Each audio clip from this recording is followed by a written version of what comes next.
د روژې د مبارک میاشت شپه چې راله چې شروع سوه د اسمان دروازې خلاص بیا په دغه شپه کې یو بنده چې یوه سجده الله تبارک وتعالی ته ورکړي.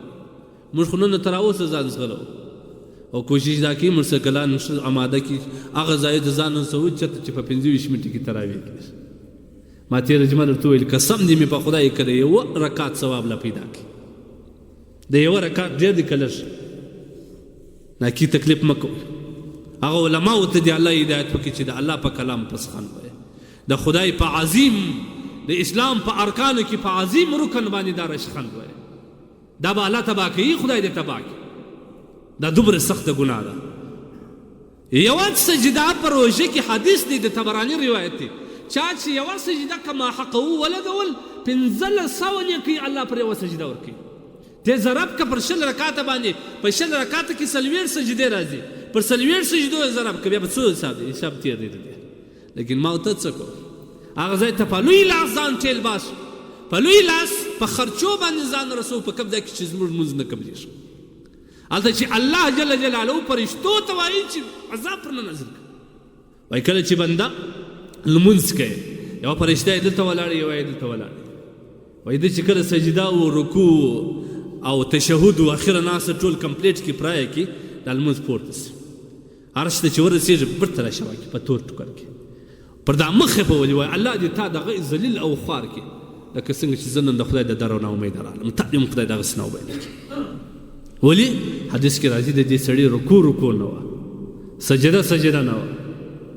رب قارئ القرآن یقرأ القرآن والقرآن یلعنه الا ډېر وخت قاریان دا رقمي په تراویح کې قرآن وایي لیکن ثواب خو پرېږده قرآن پر ده لعنت وایي.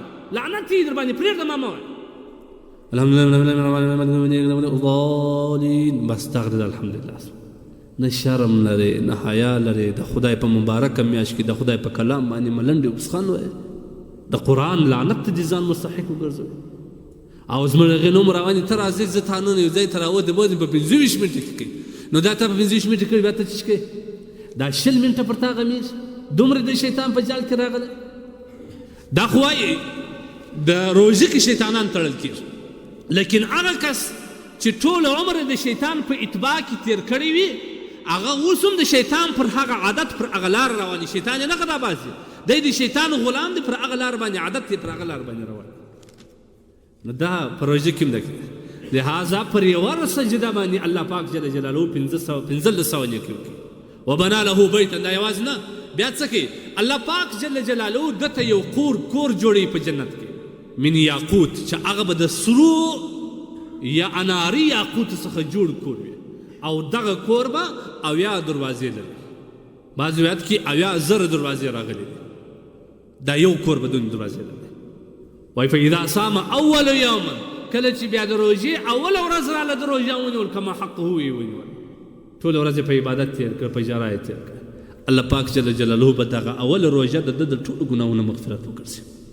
غفر له ما تقدم من ذنبه. او بل روایت کې راځي واستغفر له كل يوم 70,000 ملک. هر ورځ چې د سهار روژه ونیول چې لمر پټېږي تر دغه وخته پورې 80,000 فرشتې د ده دپاره د مغفرت خواست کوي.